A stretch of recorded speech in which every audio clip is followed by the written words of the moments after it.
Hey guys, so welcome back to another video.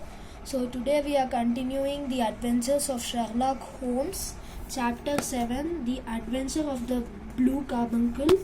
So today we are continuing the part 3. So let's start with part 3. The man rose to leave, but Holmes spoke to him. Can you tell me from where you bought the goose? It was of excellent quality. I would like to buy a similar one. Certainly, said Mr. Baker. I sometimes go out to the Alpha Inn near the museum. Our host, Windy Gate, initiated a goose club. We paid a few pence every week and received a bird on Christmas. This is how I came upon the bird. He bowed to us and left the house. It is very clear that Mr. Baker knows nothing of the goose, he remarked Holmes. After dinner, we went to Alpha Inn, which is a small public house at a corner of Holborn Street. We ordered 2 beers, and when the landlord came with our order, Holmes commented, "I hope your beer is good as your geese." The man was surprised, but Holmes explained that he had spoken to Mr. Baker. He had told him about the geese. The man said that he had bought the geese from a salesman called Breckinridge in Covent Garden. Mr. Breckinridge, Sherlock remarked. In Covent Garden. After finishing our beer, we left in search of Mr. Breckinridge. Sherlock remarked, "We have such a homely thing as a goose at one end of a case, but on the other end, the man who would face 7 years of imprisonment for his innocence is not proven. Our inquiry may prove his innocence or confirm his guilt. We are following the line of investigation that the police has missed." We passed through a street and a line of slums to reach Covent Garden. One of the biggest stalls had the name of Breckinridge on it, and the owner was a horsey-looking man. He had a sharp face and looked stern. He was helping a boy to put up the shutters. Holmes saw the empty stall and said that he wanted to buy some geese. The man pointed out a few that had sold to the owner of the Alpha Inn. This brought out an outburst of anger from the man. He refused to say anything. Holmes spoke to him politely, and the man simply said that he was pestered by many about those, as if they were the only geese in the world. I do not know anyone making inquiries of this kind. If you don't tell me, I will lose my bet. That is all. I made a bet with my friend that the geese were country breed, said Holmes. You have lost your bet then. The bird was town breed. Confined the salesman.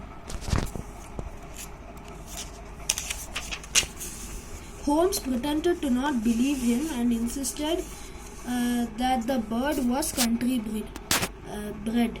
The salesman wanted to make his point, so he brought out the sales books. He showed the list of people from whom he bought the geese. He pointed to a name and said he had bought the geese from that address, and it was certainly a town address. According to the entry, the geese had been bought from Mr. Oakshott of Brixton Road and sold to owner of Alpha Inn. Holmes looked disappointed and gave the man a sovereign and as promised. We left the place, and a few yards away, Holmes stopped and laughed heartily. "Watson, we are about to come to an end of our investigation. Let's go to Mistress Oakshott." or shall we go tomorrow? I'm sure there are many people who are anxious to know about the goose. As he spoke, we heard a loud noise from that stall we had just left. Upon turning, we saw a rat-faced man standing near the stall, while Breckinridge was threatening him. "Why are you pestering me? If you come again, I will set my dog on you. I did not buy the geese from you. Go ask Mistress Oakshott for it." And the man claimed that one of the geese was his and he wanted it back. Mr. Oakshott had sent him to Breckinridge. The salesman was furious and refused to give any information. "Our trip to Brixton Road is saved, Watson," said Holmes. We followed the man, and when we came near, he touched the man's shoulder only to startle him. "I have a few questions to put to you," Holmes said. "What do you know of this matter?" asked the man. "I know that you are looking for the goose which was sold by Mr. Oakshott to Breckinridge, who in turn sold it to the owner of Alpha Inn. Mr. Henry Baker got the goose from the club at the Alpha Inn. You are the very person whom I needed now, said the man. Holmes called a passing cab and we all got in. He asked the man his name, but the man did not disclose his real name. When persuaded, he confessed that his name was John Ryder. We came to Baker Street in half an hour and were seated in the sitting room of the Holmes residence. Holmes began, "Let me tell you about the goose that you are interested in. It came here and you won't believe it. The bird laid an egg after its death. The brightest blue egg I have ever seen." Holmes opened the safe and showed the carbuncle to the man. The man staggered to his feet. He was not sure whether he should claim or disown it. "Your game is up, Ryder," said Holmes. "Give him a dash of your brandy, Watson." The brandy steadied him and he looked at us with fear. "I have all the proof I need against you. You had better tell me everything now," Holmes informed him. Ryder started speaking.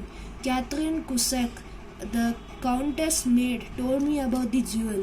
We pretended that there was some work in the room and summoned that there was some work in the room and summoned the plumber. After he left, we raised an alarm and got the man arrested." Suddenly, Ryder threw himself on the ground and begged for mercy. "I will leave the country and go away, Mr. Holmes. Please think of my parents. It will break them to know this. If I run away, the charge against honor will be taken back," he pleaded. "Tell us what happened after that. Only the truth will save you." So that's it for this story. This part of chapter 7. Chapter 7 part 3. So I guess there are only this page and this page left. So next episode is going to be a short story. So see you in the next video. Bye.